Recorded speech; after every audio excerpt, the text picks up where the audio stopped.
Cézanne's trait is easily freed from an immediate context, is it even necessary to know that it was signed by a painter? Its force even depends on this capacity to play with the determinations of the context without making itself indeterminate. No doubt, the trait acts as a passe-partout. It circulates very quickly among its possibilities. What does a passe-partout do? What does it cause to be done or shown? But must we take a painter literally once he starts to speak? Coming from Cézanne, I will tell it to you, can be understood figuratively. He could have promised to tell the truth in painting, to tell these four truths according to the pictorial metaphor of discourse, or as a discourse silently working the space of painting. And since he promises to tell them in painting, one does not even need to know of the signatory for this hypothesis that he is a painter. We're facing two situations here. One is the linguistic view of things, and one is the pictorial view of things. As Cézanne is a painter, but here he claims to tell people something instead to paint something. As Derrida says here, if we understand him literally, he swears an oath to speak. He does not only speak, he promises to do so. He commits himself to speak. He swears an oath to say the truth in painting. Essentially, Derrida is trying to draw a parallel here. One is to speak the truth, one is to paint or to reveal the truth in painting. Previously, he already discussed the four truths of painting. If you remember, we go back to look at this. Number one is that which pertains a trait, the thing itself, divided already to resemble, produce, or engender itself twice over in accordance with two genitives, truth of truth and the truth of truth. Here you can see it's clear as a double. It's a double view, truth of truth and the truth of truth. That's the number one. And number two, that which pertains therefore to an adequate representation in the order of a fiction or in the relief of its effigy. The third truth is the presentation of the representation, representation of the presentation, representation of the representation, representation of the presentation. And the fourth would be that which pertains to truth in order of painting, and on the subject of painting, not only as regards the pictorial presentation or representation of truth.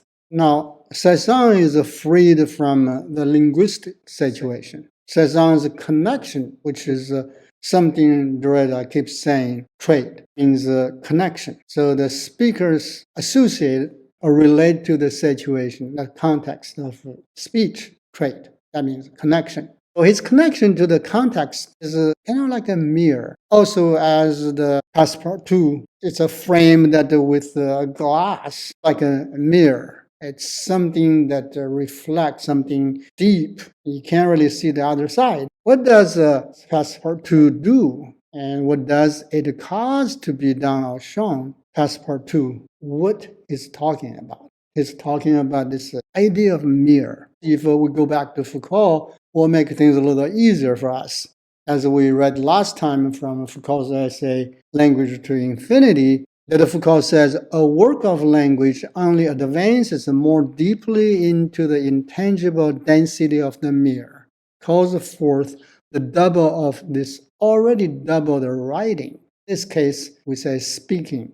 Discovers in this way a possible and impossible infinity, ceaselessly strives after speech, maintains it beyond death and condemns it, and frees a murmuring stream. We can see clearly here the whole point. Both Derrida and Foucault talking about the same thing in their own ways. It's the particular trait, let's say, of phonetic language. In either way, what we're looking at is a doubled situation, and that the doubled situation reflected in the mirror. Mirror is the content, is the, let's say, the realm that whatever the writing or the speaking tries to articulate. Ultimately, it's a mirror. And inside the mirror, you have the already doubled speech or writing. Then you can imagine there's a double in front of you, there's a double also in the mirror, as Derrida says. And since he promises to tell them in painting, one does not even need to know the signatory for his hypothesis that he is a painter. It really doesn't matter, because once you begin to speak, it doesn't matter who you are speaking. You're not doing anything. You're not making anything. You're not painting anything. He is just speaking. This connection in the letter, discourse, painting is perhaps all that happens in, or all that threads its way through, the truth in painting. What happens everywhere, where these supplements of unchained performatives interlace their simulacra and the most serious quality of their literality. What happens in a game so perverse, but also so necessary? One wonders what is left of it when the idiom effect joins the party. The trait scarcely leaving the initiative to the so-called signatory of the promise. Did Cezanne promise, truly promise to say the truth, to say in painting, the truth in painting, and me? Clearly, we see here that the language has become very ambiguous. Essentially, he promises to tell you something. Whether he does or he doesn't, it doesn't mean anything, because it becomes a speech. What Derrida is trying to raise the awareness is that the language itself has its own ambiguity that commonly we don't look at that way. This so-called signatory of the promise to tell truth in painting or to tell truth in words, chained by the performative interlace of the literality, are nothing but the simulacra. So in other words, this is all reflections or shadows in the mirror. Let's put it that way. What we're giving here is the presence. What we are receiving here is a linguistic presence. So when you say something, when I say something, as we are saying, the presence is creating. What we're facing here is a linguistic presence. It is what Foucault states, this presence of repeated speech in writing, in this case in speaking, undeniably gives to what we call a work of language ontological status. So what does that mean? Ontological status.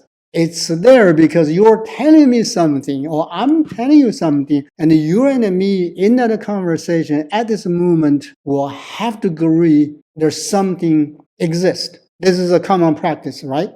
I mean, this is what we do. If I'm going to tell you something and you tell me something, there's a demand. You will say, listen, I'm telling you something. Or you say, listen, I need you to tell me something. So what are we doing? We're trying to create a presence. It's a linguistic presence that has nothing to do with anything. But it's us. We give the meaning. We give the content. We give the substance within the presence. As long as the presence is presented, we believe that's true. The problem is this: as we continue to talk about the doubles, we have the double of phonetic language already, and we have the mirror which reflect the double, or the double is exercised in the mirror. If I will tell you something and I already lay out a mirror and you already agreed with me to look at the mirror, whatever I say, you can agree or disagree, but the mirror you already agreed to take on. Otherwise, you wouldn't listen to me. So if you don't listen to me, there is no mirror. However, if you don't listen to me, I listen to myself. I still can create a mirror. So the mirror is always there. The mirror is a problem. So what the Rabanel is to say is that if all the possible permutations of this humanistic system of thought were fully played out, we would expect to see three doubles in this mirror, which Foucault calls transcendental/empirical, cogital/unthought, and retreat/return of origin,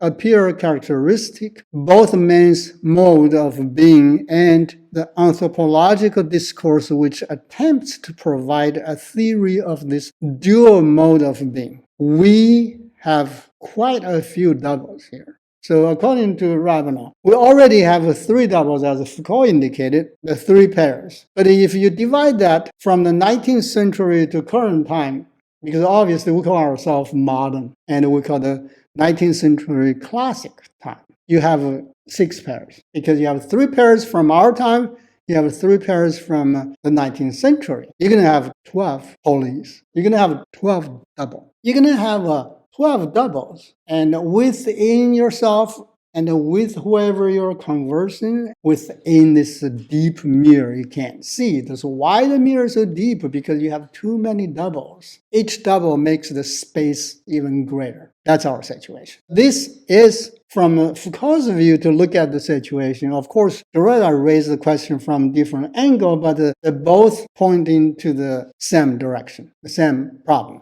4. I write 4 times here, around painting. The first time I am occupied with folding the great philosophical question of the tradition. What is art? The beautiful, representation, the origin of the work of art, etc. On to the insistent atopics of the parergon.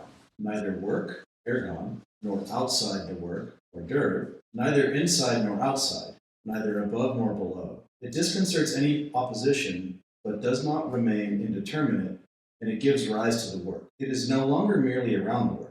Thus the question of the interlace and the disparate resounds. To whom and to what do the shoes of Van Gogh return in their truth of painting? What is the desire of restitution if it pertains to a truth in painting, to the truth in painting? The opportunity here was given by a sort of duel between Heidegger and Shapiro, a third party, more than a third party, nothing less than witness, feigning death, while the two of them fenced for the sake of giving back these shoes, properly, honestly, and lawfully, to their true addressing. This part, he's talking about the 4 aspects of paintings. At this point, you can disregard that, and you don't have to go to the details. However, you do need to know one thing, that is the Latin word, ductus. What you need to know is the logical consistency of the system. That is production, reproduction, induction, reduction. So all these different ductions, let's say, that associated with the painting and the painter, or the painting, the viewer, or in this case, the linguistic situation with the speaker. That's what you needed to be aware. But really what Derrida drives to is Van Gogh's painting, The Peasant's Shoes. He did not say that from the beginning. We will have to deal with that pair of shoes of Van Gogh, which was something very famous that several major philosophers trying to write about it and trying to discuss about. Because that topic ties into the fundamental question about art. That goes, what is art? What is the beautiful? What is representation? And what is the origin of the work of art? So these are the very important questions. Derrida was dealing with those questions. He assumes that you know what he's talking about. In order to get some clear picture, trying to understand what these guys are talking about, we have to go back to Heidegger. He wrote this part about Van Gogh's shoes. In his essay, The Origin of the Work of Art, 1935. This is what he wrote. From the dark opening of the worn insides of the shoes, the toilsome thread of the worker stares forth. In the stiffly rugged heaviness of the shoes, there is the accumulated tenacity of her slow trudging through the far-spreading and ever-uniform furrows of the field swept by a raw wind. On the leather lie the dampness and the richness of the soil. Under the soles slides the loneliness of the field path as evening falls. In the shoes vibrates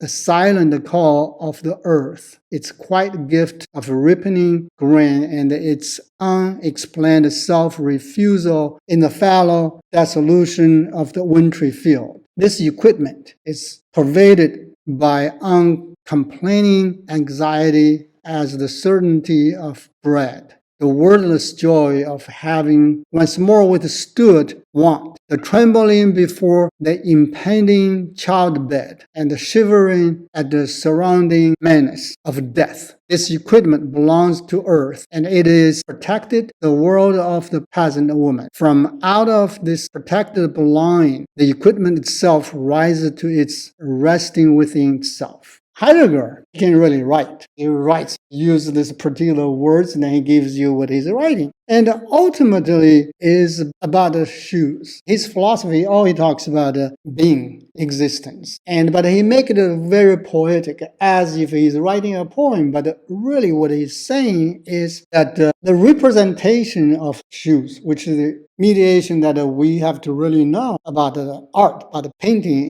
is the representation. The representation can be easily doubled. So the representation never is clear or straight as we expected. That's the problem. 4 things he named earlier. The number 1 is the basic or the fundamental questions of art. Number 2 is that unusual singular contract, the one that can link phonic trait to the so-called graphic trait. The sound and the text. How does that connect? That's the first thing. And the second part is the contractual things, the system of production, reproduction, induction, reduction, etc. The last part is the question of the interlace and the disparate resounds. Still talking about the linguistic situation, the sound and the resound. So we're still in the mirror, we're still in the reflection, we're still in the double. That's what we have to face too.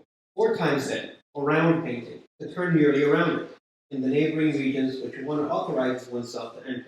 That's the whole story. To recognize and contain, like the surrounds of the work of art, or at most its outskirts, frame, title, signature, museum, archive, reproduction, discourse, market, in short, everywhere where one legislates on the right to painting by marking the limit, with a slash marking in opposition, which one would like to be indivisible. Discourses on painting are perhaps destined to reproduce the limit which constitutes them, whatever they do and whatever they say. There is for them an inside and an outside of the work as soon as there is work. A series of oppositions comes in the trait of this one, which, incidentally, is not necessarily primary, for it belongs to a system whose edging itself reintroduces the problem. And there, the trait is always determined as an opposition slash. The trait, the association, the connection between the viewer, the speaker, and the context in the mirror. Derrida made it very clear with all these associations, frame, title, signature, museum, archive, reproduction, discourse, market, associated with the context. Whereas the viewer ties into this situation. So the trait is the mediation between the viewer, a speaker, to the context, to the situation. And essentially, what we're really looking at here is at a linguistic problem. Again, it's the language problem. And if I read you Foucault's Language Infinity, that'll make you feel a little more clear. Writing our day has moved infinitely closer to its source, to this disquieting sound which announces from the depth of language whence we attempt to it, the source against which we seek refuge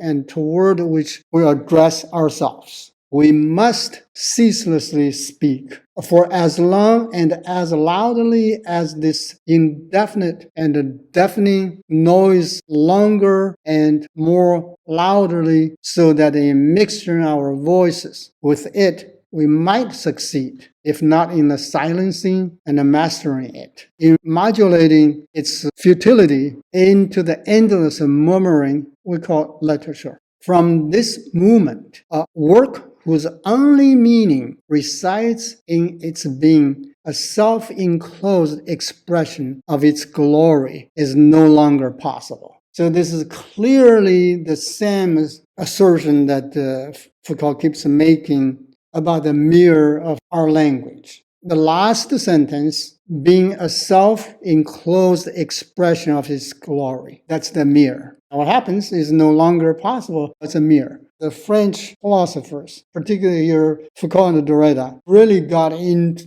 deep in the language. Once you look at this way, you begin to see how problematic our language is. And once you begin to look at this way, you will see how deeply we're in the mirror. What happens before the difference becomes opposition in the trait, or without its doing so? What if there were not even a becoming here? For becoming has perhaps always had as its concept this determination of difference as opposition. The Passe-Partout, which here creates an event, must not pass for a master key. You will not be able to pass it from hand to hand like a convenient instrument, a short treatise, a viaticum, or even an organon or pocket cannon. In short, a transcendental pass, the password to open all doors, decipher all texts, and keep their chains under surveillance. If you rush to understand it in this way, I would have to issue a warning. Avertissement. This forward, avertissement, is not a Passe-Partout. I think this last part was pretty clear. The problem with the trait, we like to treat the trait as a password or a key that if we can have it, then we can get into a space that all of a sudden we understand it. And whether it's to look at a painting or to read an article, the trait is always there. But the problem is that it's always a two-faced opposition. Even the trait itself is a two-faced opposition. It's not going to provide you a key. It's really Passe-Partout. It's a mirror. It's a mirror with a frame that creates a virtual reality. Again, Foucault says the reduplication of language, even if it is concealed, constitutes its being as a work, and the signs that might appear from this must be read as ontological indications. We're lost in a maze, but still we claim there's an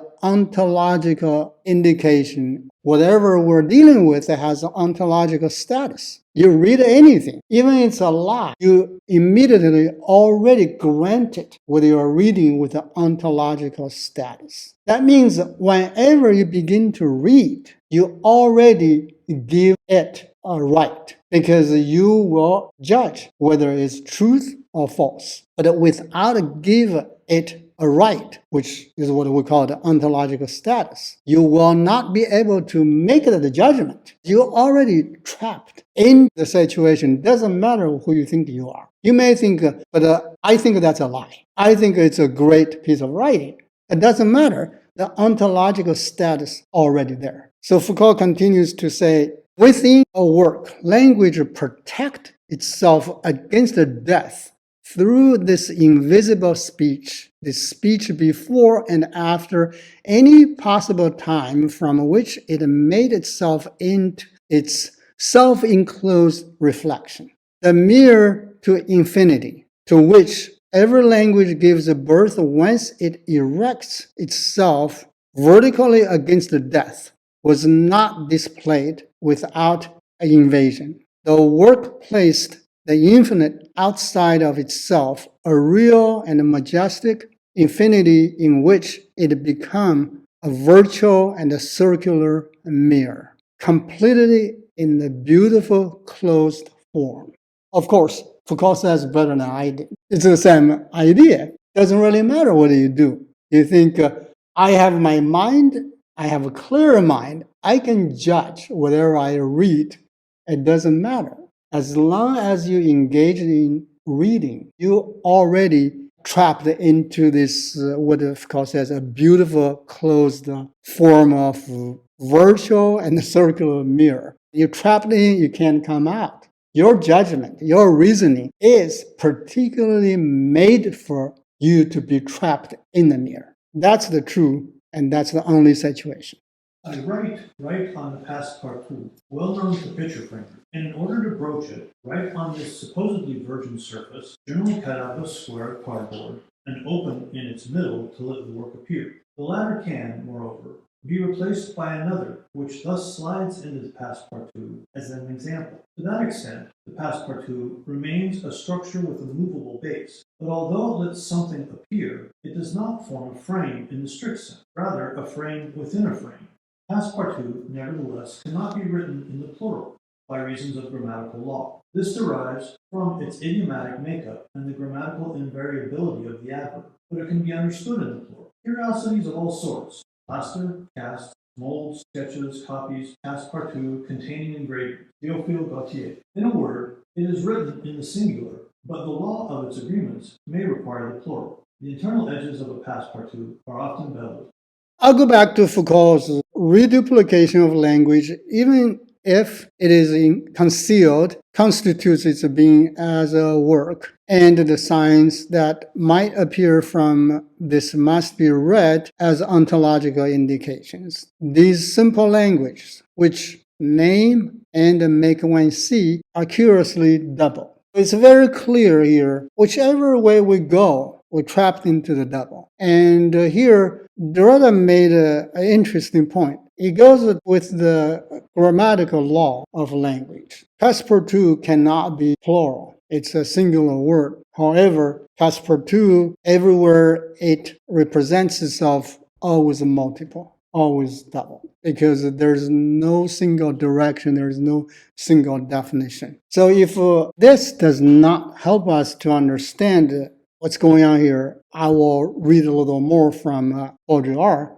That might help us. Regarding the Passe-Partout is about the art. So what Baudrillard says, art has always been a simulacrum, but a simulacrum that had the power of illusion. Our simulation is something different. It only exists in the sentimental vertigo of models. So that is to say, we have two issues here. One is the authentic simulacrum. One is our current one. Here, Derrida is not clearly indicating this difference because he sticks on the language. He's not going too far off his kingdom. But what Baudrillard says may help us to understand the situation. Baudrillard says, I have said that the sublime of modern art lied in the magic of its disappearance. But the capital danger for the modern art is repeating its own disappearance. So in other words, on one hand, we already in the mirror. But on the other hand, today, now,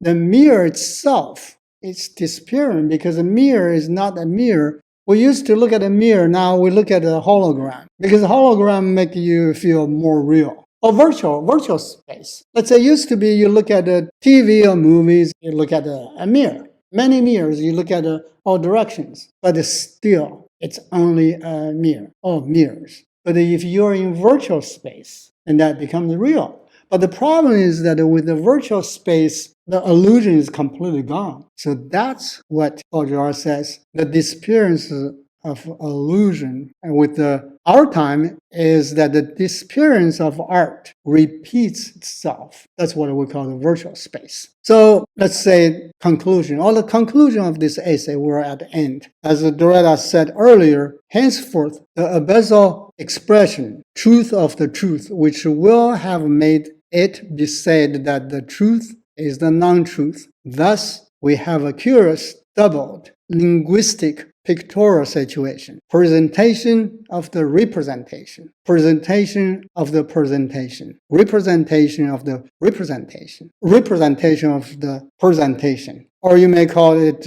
full possibility of doubleness, whichever you like to call. Or ultimately, you may call it Passe-Partout. So what happens to Passe-Partout? The internal edges of Passe-Partout are often beveled. So you're caught up in the art, in the writing. It doesn't matter anymore in our time because Derrida wrote this essay in, I think, 1978. And by that time, things are already very different from earlier time. So that is to say, nowadays, whether it's a linguistic issue or it's a pictorial issue, we face in the same issue. What is the issue? The idea of representation is mutating.